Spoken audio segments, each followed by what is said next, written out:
حضرات گرامی، اللہ نے اپنے نبی حضرت موسیٰ علیہ السلام کو اپنا کلیم کہا ہے، اپنا کلیم کہا ہے، اور یہ بھی میں نہیں کہہ رہا، اللہ کا قرآن کہہ رہا۔ سورہ نساء آیت نمبر 164، اللہ تعالیٰ ارشاد فرماتا ہے وَكَلَّمَ اللَّهُ مُوسَىٰ تَكْلِيمًا، اور کلام کیا اللہ نے موسیٰ سے، کلام کرنا جس طرح اللہ اپنے یاروں اپنے پیاروں سے کلام کیا کرتا ہے۔ آپ کا نام نامی اس میں گرامی موسیٰ ہے، ذرا اونچا بولو کیا ہے؟ موسیٰ ہے۔ یہ نام کیسے پڑا؟ اللہ ابن جریر طبری اپنی کتاب تاریخ الامم والملوک کے اندر اس نام کی وجہ بیان کرتے ہیں اور فرماتے ہیں کہ جب آپ کی صاحبہ نے آپ کو صندوق کے اندر ڈال کر دریائے نیل کے سپرد کر دیا، اس آپ دریا سے ہو کر درخت کے سائے تلے پہنچے، تو جب قبطیوں کو ملا تو قبطیوں نے اسے موسیٰ کہا۔ اور ساتھ ہی ساتھ علامہ اسماعیل حقی فرماتے ہیں کہ منہ کا معنی ہے پانی، منہ کا معنی پانی، اور سا کا معنی یہ قبطی زبان کا لفظ ہے، منہ کا معنی پانی اور سا کا معنی درخت کا سایہ۔ چونکہ پانی سے تیر کر درخت کے سائے تلے آرام کر رہے تھے، پانی درخت کا سایہ، منہ سا، رب نے نام ہی قرار دے دیا، اب اس کو موسیٰ کہنا ہے۔ 200 عدید آپ کے والد گرامی کا نام عمران ہے، کیا ہے بولو؟ عمران۔ اور آپ کی والدہ کا نام یوحائر، یہ نام آپ کی والدہ کا ہے۔ دیگر روایتوں کے اندر بہت سے نام ذکر کیے گئے، مگر اصح قول یہی ہے کہ حضرت موسیٰ علیہ السلام کی والدہ ماجدہ کا نام یوحائر ہے۔ حضرات گرامی، بنی اسرائیل جو وہاں مصر میں آباد تھی اور فرعون وہاں پر حاکم تھا، بادشاہ تھا، اس نے ظلم و ستم کی آندھیاں چلائیں۔ اور یاد رکھیں کہ فرعون کسی شخص کا نام نہیں بلکہ کسی عہدے کا نام ہے، یعنی مصر کا بادشاہ جو بھی بنتا، جو بھی مصر کے تخت پر بیٹھتا اسے فرعون کہتے۔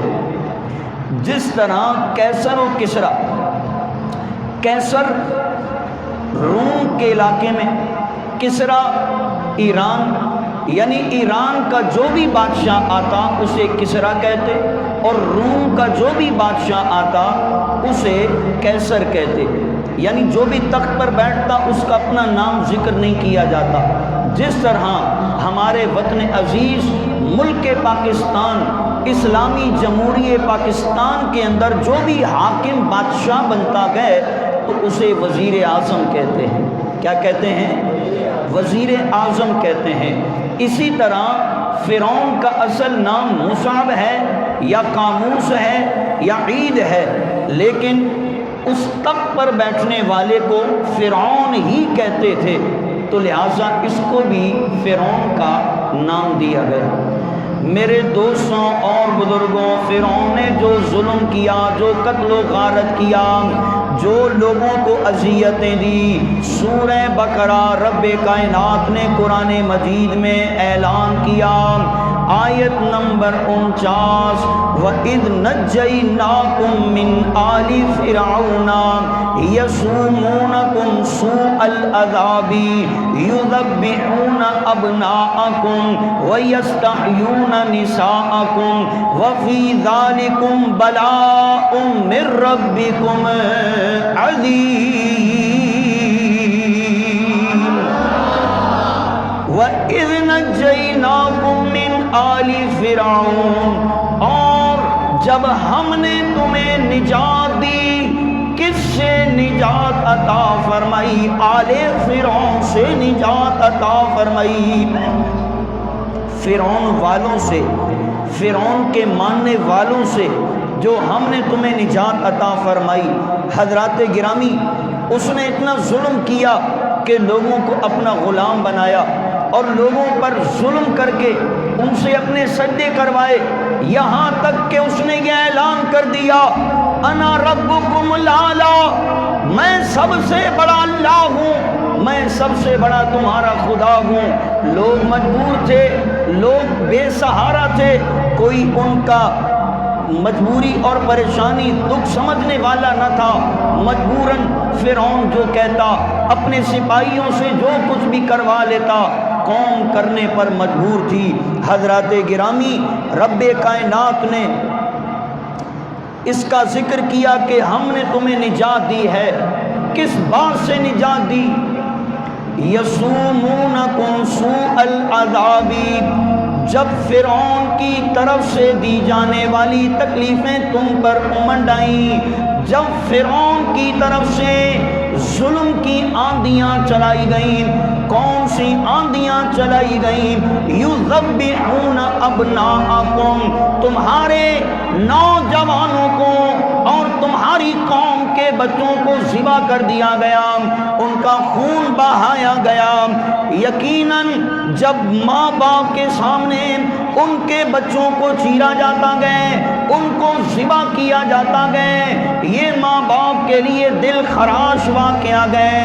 او اسرائیلیوں سنو، تمہیں رب نے نجات عطا فرمائی کہ فرعون نے تمہارے بچوں کو ذبح کیا، آج وہی کام تم نے فلسطین کی سرزمین پر کیا، آج اسی طرح مسلمانوں کے بچوں کو تم ذبح کر رہے ہو۔ سنو، جس طرح رب کائنات نے تم بنی اسرائیل کو فرعون سے نجات دی تھی، اسی طرح رب کائنات فلسطین کے مسلمانوں کو تم سے نجات دے گا۔ کل بھی طاقت والا اللہ تھا، آج بھی طاقت والا اللہ ہے۔ وہ کلیم کے ماننے والوں سے بھی پیار کرتا ہے، حبیب کے ماننے والوں سے بھی پیار کرتا ہے۔ حضرت گرامی،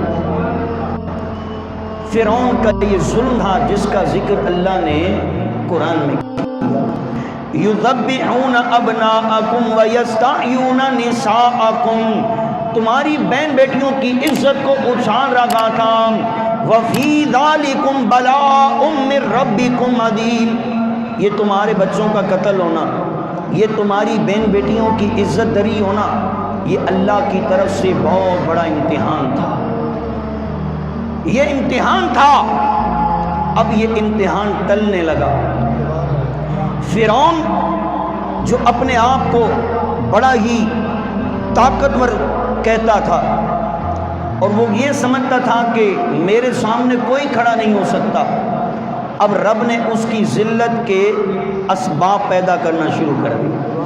وہ چاہے تو ایک سیکنڈ سے بھی کم ذلیل اور رسوا ہو جائے، مگر رب کا بھی کوئی نظام ہے نا، رب بھی تو اپنے بندوں کو کچھ دکھانا چاہتا ہے۔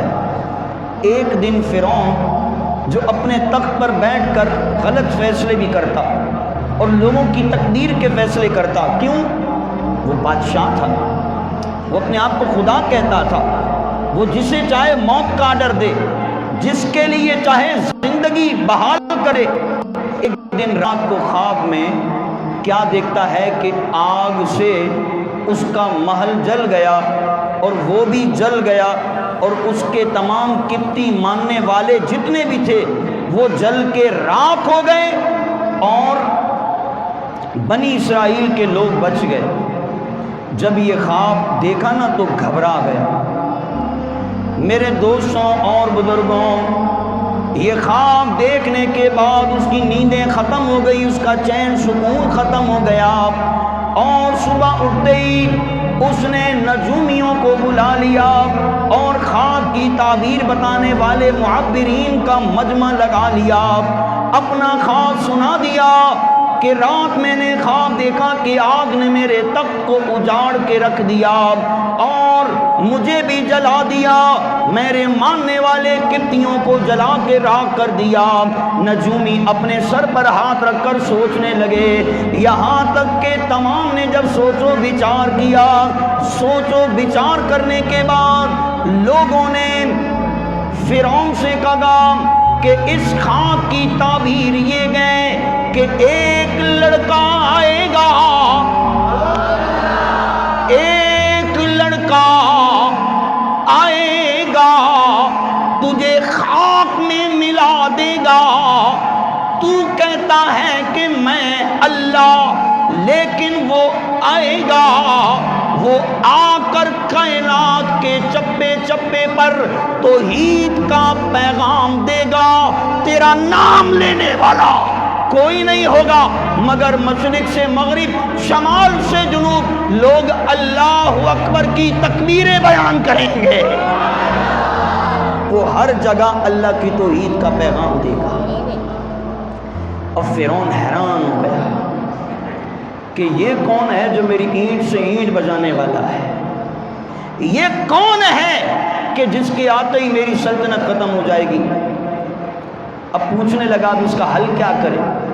آپ اندازہ لگائیں، اپنے آپ کو خدا کہتا، اپنے آپ کو لائق اور فائق کہتا، اپنے آپ کو دانا اور ذہین کہتا، اپنے آپ کو بڑا طاقتور کہتا ہے، لیکن بادشاہوں کی ہر باتیں بھی صحیح نہیں ہوتی، بادشاہ ہر فیصلے بھی صحیح نہیں کرتے، کئی فیصلوں میں بادشاہ بھی غلطی پر ہوتے ہیں۔ وہی غلطی فرعون کر رہا۔ اب دیکھیں کہ بیٹھا کدھر ہے، اور اس کے دماغ میں جو بھوسا ہے نا وہ دیکھیں کہ کیسا۔ اس نے کہا بھائی اب کیا کریں؟ کہا ایسے کرو کہ وہ بچہ پیدا نہ ہونے پائے، ہم سارے بچے پیدا ہوتے ہی مروا دیں گے۔ فوج لگا دی، عورتوں کو مردوں کو ڈیوٹی پر لگا دیا، عورتیں عورتوں کی حفاظت کریں، مرد مردوں کے پیچھے جائیں، کوئی مرد اپنی بیوی کے قریب نہ جا سکے، کوئی عورت اپنے خاوند کے قریب نہ جا سکے، اور جتنے بچے پیدا ہوں انہیں زندہ قتل کر دیا جائے، بچپن میں قتل کر دیا جائے، نہ کوئی جوان ہو نہ کوئی ہمارا مقابلہ کرے۔ مگر فرعون بھول گیا، مارنے والے سے بچانے والا بڑا گئے، فرعون مارنا چاہتا گئے، 70,000 بچوں کا قتل کروا دیا، مگر موسیٰ پھر بھی پیدا بھی ہو رہا ہے، جوان بھی ہو رہا ہے، پیدا بھی ہو رہا ہے، جوان بھی ہو رہا ہے۔ حضرات گرامی، جب 70,000 بچے مروا دیے نا تو سارے نجومی اور سارے وزیر مشیر جمع ہو گئے، کہا فرعون کیا کر رہا؟ تو بچوں کو مروا رہا، 70,000 بچے مروا دیے۔ بنی اسرائیل کے بوڑھے وہ خدمت کرتے ہیں اور ان سے تو اتنا کام لیتا ہے، اتنا ظلم کرتا ہے کہ وہ مزدوری کرتے کرتے مر جاتے ہیں۔ رہی بات ان بچوں کی، اگر سارے بچے مروا دے گا تو پھر جوان کیسے ہوگا؟ کوئی جوان نہیں ہوگا، بوڑھے تو تیرے ظلم سے مر رہے ہیں، اور جوان نہیں آئیں گے تو تیری خدمت کون کرے گا؟ تجھے سجدہ کون کرے گا؟ تیرے کام کون کرے گا؟ تو خود اپنی سلطنت کے پائے کاٹنے لگ گیا ہے۔ وہ سوچنے لگ گیا، کہا بات تو ٹھیک ہے، اب کیا کروں؟ اب دیکھیں یہ بھوسا جو دماغ سے نکلتا ہے بادشاہ کے، کہتا ہے پھر ایسے کرو میں اپنا حکم چینج کرتا ہوں، تبدیل کرتا ہوں، 1 سال جتنے بچے بھی پیدا ہوں سب کو ذبح کر دو، اور 1 سال ذبح کرنے کی چھٹی، 1 سال ذبح کرنے کی چھٹی، اور 1 سال بچے ذبح کرو تاکہ بچے ذبح بھی ہو جائیں اور جوان بھی ہوں، 1 سال جو بچ جائیں وہ جوان ہوں تاکہ وہ ہماری خدمت کے ہمیں صدا کرنے کے کام آئیں۔ وہ یہ بھول گیا کہ رب تجھ سے پوچھ کر تو نہیں بھیجے گا، جس سال تو نے ذبح کا آرڈر دیا ہے کیا اس سال ہی موسیٰ کو پیدا کرے گا؟ ہو سکتا ہے جس سال تو نے چھٹی دی ہے اس سال پیدا کر دے، مگر رب نے کہا نہ، ہمارا قانون بھی الگ ہے۔ ملک کون سا قانون ہے؟ فرمایا جس سال یہ چھٹی دیتا ہے نا کہ بچے قتل نہ کیے جائیں، ہم اس سال موسیٰ کے بھائی ہارون کو پیدا کریں، اس سال ہم ہارون کو بھیجیں گے، اور جس سال اس نے ذبح کا آرڈر دیا ہے ہم اسی سال موسیٰ کو بھیج کر بتائیں گے کہ بھیجنا، لوٹانا، زندہ رکھنا، موت دینا یہ تیرے اختیار میں نہیں، تو آج کا حاکم ہے اور ہمیشہ سے ہمیشہ تک رہنے والا احکم الحاکمین رب ہے۔ حضرات گرامی، چندے کا وقت ہوا چاہتا ہے، چندہ بھی دیجئے، تعاون کیجئے، اللہ تعالیٰ آپ سب کا دیا اپنی بارگاہ میں قبول فرمائے، اور میری طرف توجہ کر کے ذرا کہیں نا سبحان اللہ۔ میرے دوستوں اور بزرگوں وقت میں توجہ انہماک کے ساتھ سماعت فرمائیں۔ حضرت موسیٰ علیہ السلام اپنی ماں کے بطن میں تشریف لے آئے، لیکن عام عورتوں کے پیٹ ظاہر ہوتے تھے کہ پیٹ میں بچہ گئے، آپ کی مائی صاحبہ کے پیٹ میں کچھ ظاہر نہ ہوتا، یہ بھی حضرت موسیٰ علیہ السلام کا معجزہ گئے، ماں کے پیٹ میں گئے مگر ماں کا پیٹ ظاہر نہیں ہو رہا، او 70,000 بچے مروا دیے مگر موسیٰ اپنی ماں کے بطن میں پرورش پا رہے گئے۔ حضرت موسیٰ کی ولادت ہو گئی۔ جب حضرت موسیٰ علیہ السلام کی ولادت ہوئی نا تو آپ کی ماں نے پریشانی کا اظہار کیا کہ فرعون نے تو آرڈر دے رکھا ہے کہ بچے قتل کروانے ہیں، اور اگر ان کو پتہ چل گیا اور بچے نے رونا شروع کیا، محلے والوں کو پتہ چلے گا تو وہ شکایت کر دیں گے، اب کیا کریں؟ تو رب نے ذکر کیا کہ اس وقت اللہ نے موسیٰ علیہ السلام کی ماں کو تسلیاں کیا دی ہیں۔ سن رہے ہو میرے دوستوں اور بزرگوں؟ 20واں پارہ سورہ قصص آیت نمبر 7، شاید کے بندے بھی ساتھ ہی بولے ہیں، چلو آیت نمبر 8، آیت نمبر 9، آیت نمبر 10، آیت نمبر 11، آیت نمبر 12، آیت نمبر 13، ان تمام آیتوں کے اندر رب کائنات نے اپنے کلیم کا ذکر کیا۔ میلاد پر انگلیاں اٹھانے والوں سنو، اللہ کلیم کا ذکر اپنے قرآن میں کر رکھا گئے، ہم حبیبی ولادت کا ذکر قرآن پڑھ کے بھی سناتے ہیں، پڑھ کے بھی سناتے ہیں۔